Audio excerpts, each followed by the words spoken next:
Good morning, everyone. We are from Group 32, and I'm Chong Sing Yu. Today, we will present our topic, which is barriers to critical thinking.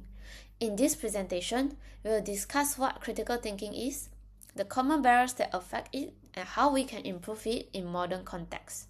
Critical thinking is the ability to analyze, evaluate, and question information before making logical decisions. However, there are many obstacles that prevent us from thinking clearly and objectively. These barriers can be psychological, such as emotions, bias, stereotypes, group thinking, ecocentrism, and lack of knowledge. When these barriers influence us, they affect the way we judge situations and make decisions. In summary, barriers to critical thinking can lead to poor judgments and biased decisions if they are not controlled. However, when we recognize and manage these barriers, we can develop open-minded thinking, improve problem-solving skills, and make more rational decisions. By identifying and overcoming these obstacles, we strengthen our logical, ethical, and independent thinking, which is important in both academic and real-life situations. Hello everyone, I'm Arifah Salehah binti Muhammad Ramli, and I'll be talking about our first proposed improvement and its enhancement, which is adding AI and technology over reliance as a modern barrier to critical thinking. Currently, the chapter focuses on traditional psychological barriers like bias, emotions, and groupthink. While these are of course important, it does not address the challenges of today's digital environment.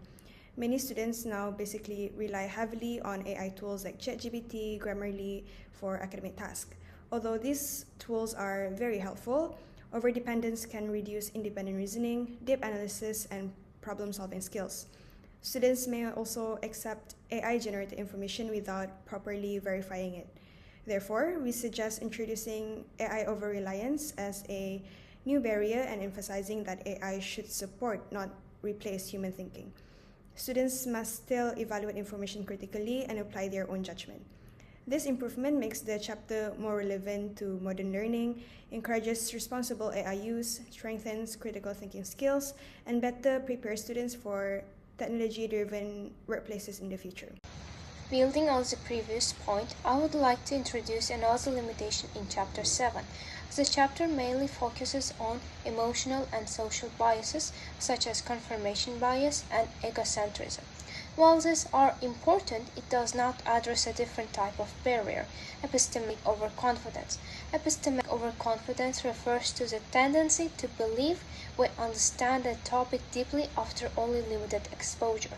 In today's digital environment, information is easily accessible. However, quick access does not always lead to deep understanding.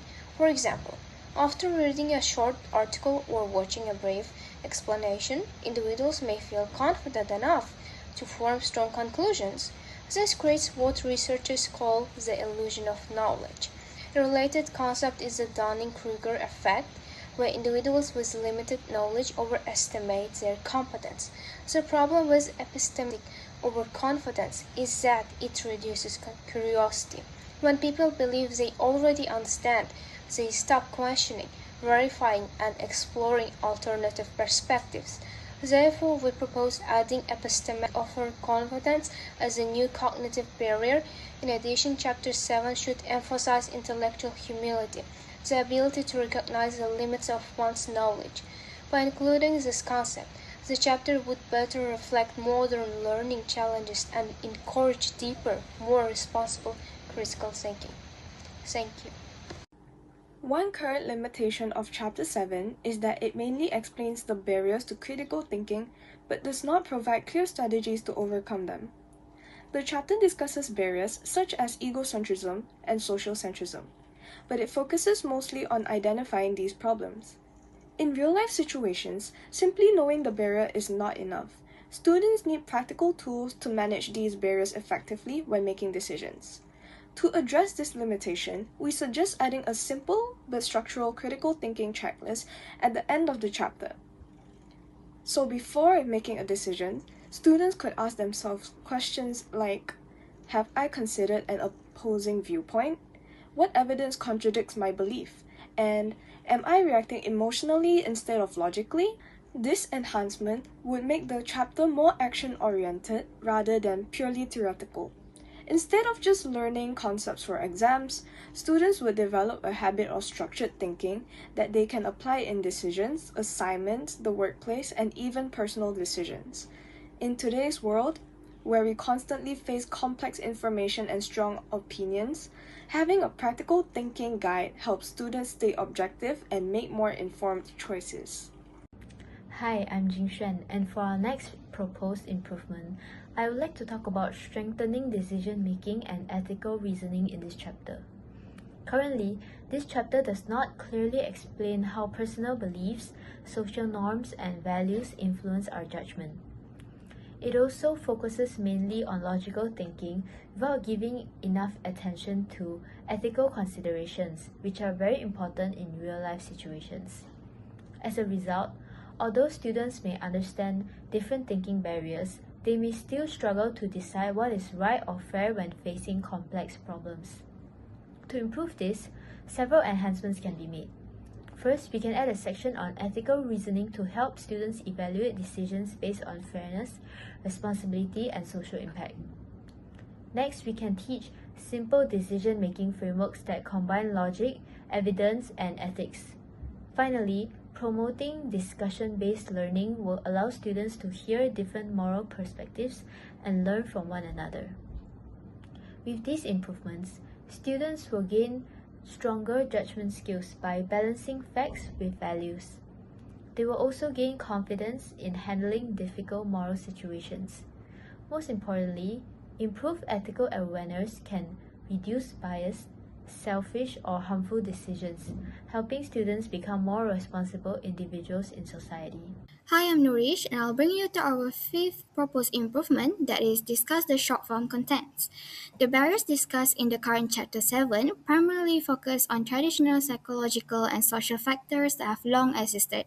However, the rise of short form contents has become a significant obstacle towards critical thinking, whereas opposed to the lack of information, now there is an information overload but at a surface level thinking. The constant exposure to brief and rapid content contributes to shorter attention spans and struggle to sustain deep, critical, and reflective analysis. Therefore, a great enhancement of the chapter will be to directly discuss the influence of short form content and guiding students on how to navigate it. This can be achieved by firstly introducing a dedicated subsection that highlights the prevalence of short form content and explains its cognitive impacts. Next is to provide relatable scenarios that illustrate these effects in daily life. For example, comparing the information gained from scrolling through 30-second videos with the insight derived from reading a long form article can help students understand the difference between superficial and deep engagement. Lastly, the section should encourage mindful media consumption by promoting practices such as deep reading, reflective thinking to teach students to pause, reflect, and critically evaluate the information they encounter. The integration of this enhancement into the chapter makes it highly relevant to today's digital native students, which helps them gain awareness of how pervasive short form content influences their attention and thinking. Also, the next time they interact with short form contents, they will be better equipped with ways to navigate them effectively in order to avoid getting blindsided by shallow information. Next, my name is Jiayi, and our group proposed adding algorithmic bias as a new barrier. Currently, Chapter 7 only talks about social groups, but it does not mention how social media apps use AI to automate these group biases. This therefore creates a filter bubbles. This is when apps only show things we already agree with. This makes it very hard to analyze information fairly. To fix this, we should teach students to recognize echo chambers. We also suggest using letter reading. This means checking more than one website to verify a fact. The impact is very simple. It helps us to think critically in a digital age. By doing this, we can avoid being tricked by biased feeds. This also helps us to make a better and more honest decisions in our future jobs. That's all from me. Hi all, I'm Anji. So while Chapter 7 provides clear explanations of barriers to critical thinking, such as confirmation bias and stereotyping. The discussion remains largely theoretical. The chapter focuses mainly on definitions and explanations with limited real-world application examples. As a result, students may understand the concepts, but they might struggle to recognize these barriers in everyday situations. So, to address this, we propose incorporating short real-life case studies into the chapter. For example, a brief scenario in COVID-19 vaccine misinformation in Malaysia could be included. So students could then be guided with questions like, what evidence might these individuals be ignoring? And how could this bias affect public health decisions? This encourages students to actively analyze the situation instead of just memorizing the definitions. So by integrating case-based learning, the chapter would promote active application of concepts, strengthen analytical skills, and enhance its relevance in modern society. Overall, this improvement helps bridge the gap between theory and real-world critical thinking. Hi everyone, I'm Jala. For proposed improvement number 8, we suggest strengthening metacognition and self-awareness in Chapter 7.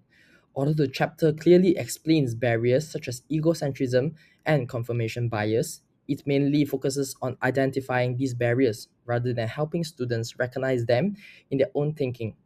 In today's fast-paced digital environment, students often react quickly instead of reflecting before forming conclusions.